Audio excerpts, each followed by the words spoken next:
Hello, welcome to Bluebell Storytime Online. I'm Miss Mandi from the B.B. Comer Library here in Sylacauga, and we know fall is in the air and football is all over TV right now, so I hope your team is doing well.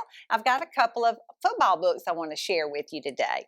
One is one of my longtime favorites, Miss Nelson Has a Field Day. It's written by Harry Allard, illustrated by James Marshall, and the publisher is Houghton Mifflin Company, and I want to thank them for allowing me to share this book with you.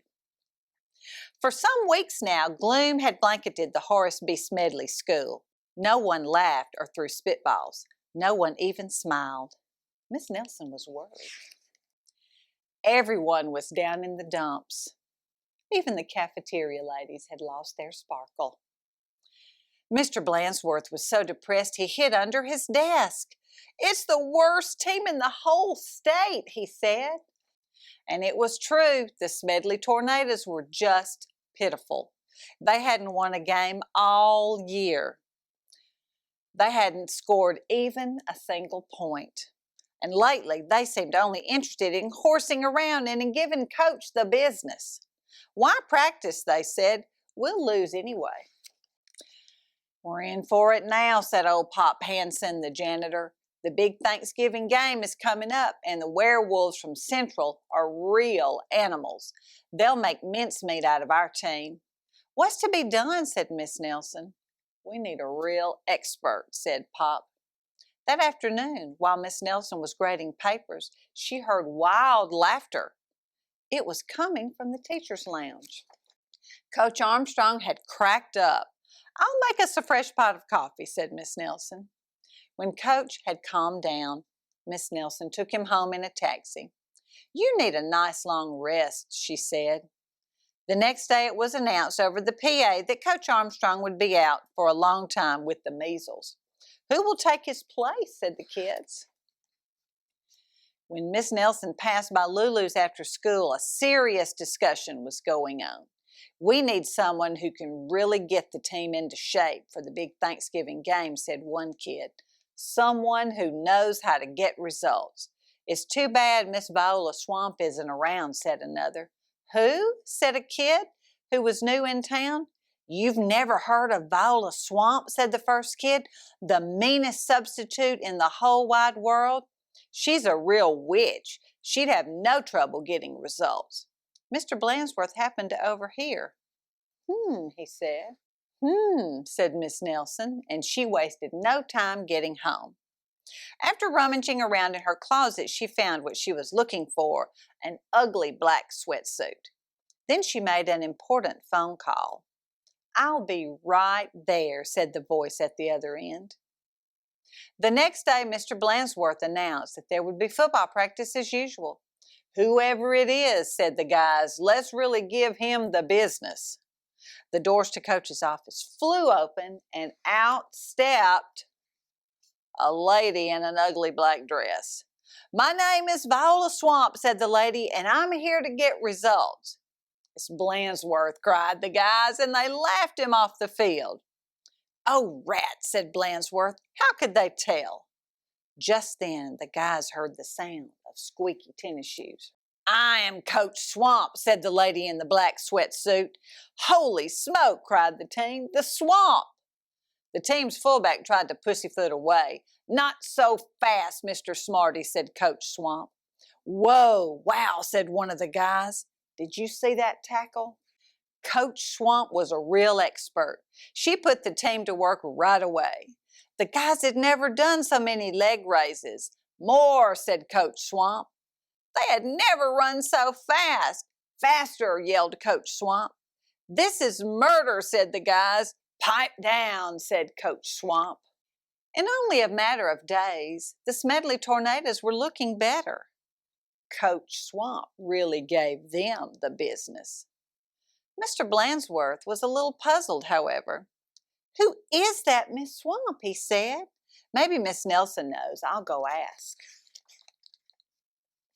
Miss Nelson was busy grading papers when Blansworth looked in. "I don't want to disturb her," said Blansworth. "She probably doesn't know anyway."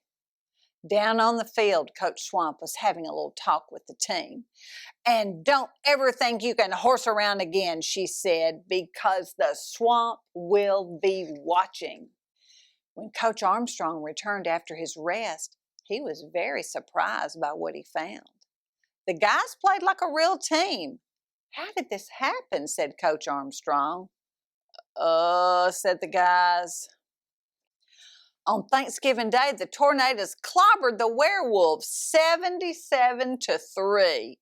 It was a great day for the Horace B. Smedley School. Mr. Blansworth treated the whole team to hot dogs at Lulu's. Miss Nelson went home tired and happy. "Sometimes you just have to get tough," she told her sister Barbara. "And by the way, thanks for filling in for me." "Anytime," said Barbara. "Anytime." I hope you enjoyed this, and if you don't know about Viola Swamp and Miss Nelson, you need to get the first two books. Miss Nelson is Missing and Miss Nelson is Back. They'll fill you in a little bit more as to who Viola Swamp is. Hope you enjoyed that. Now I want us to sing about football players. The tune is Frere Jacques, so you probably know the tune, but I want you to sing it with me. You got to look big and mean like a football player. Football player, throw the ball, catch the pass, run and don't get tackled, touchdown, touchdown. Let's try that one more time. I think you got it. Remember, big and mean, look tough. Football player, throw the ball, catch the pass, run and don't get tackled, touchdown, touchdown. Good job, that's great. Now I want to read another little book I think is cute. It's it's not really new, sort of new. Don't Throw It to Mo. All right, the author is David Adler. It's illustrated by Sam Riggs, and Penguin Young Readers is the publisher, and I want to thank them for allowing me to share this with you. Don't throw it to Mo. Mo Jackson loves football. When it's time to wake up, his mother calls out, "It's a long throw." Mo wakes up. His mother tosses a football. Mo jumps out of bed to catch it. "Now that you're up," his mother says, "get ready for school." Mo is on the Robins, a football team. They practice after school. Mo is smaller than the other players. He's younger. Mostly he doesn't play. He sits on the bench with Coach Steve. Sometimes Coach Steve spreads butter on a football. You need to practice holding on to the ball, even if it's slippery. The Robins are playing the Jays. The Jays see Mo and say, "He's too small to play." Coach Steve tosses Mo a football, and Mo drops it. The Jays laugh. "He's small and he's a Butterfingers." They are right. The ball he dropped was Coach Steve's buttered football. Mo sits on the bench. He watches the game. The game is almost over. The Robins are losing. "Wash your hands," Coach Steve tells Mo. "Get the butter off. You're going in." Coach Steve tells the Robins, "I'm putting Mo in. Mo will go deep, but don't throw it to Mo." The play starts. Mo runs way out. A Jay runs with him. "No one would throw to a small Butterfingers," he tells Mo. He's right. No one throws to Mo. It is time for the next play. "Mo will go deep," Coach Steve tells the team again, "but don't throw to Mo." The play starts. The same Jay runs with Mo, then he stops. "I'll wait here," he tells Mo. "No one would throw to a small Butterfingers." He's right again. No one throws to Mo. "This is the last play of the game," Coach Steve tells the team. "Mo will go deep," he says. "This time, throw to Mo." The play starts. The J player runs with Mo, then he stops, but Mo keeps running. A Robin throws the ball high over Mo's head. "He won't get to it," the J says. "He's too small." But Mo does get to the ball.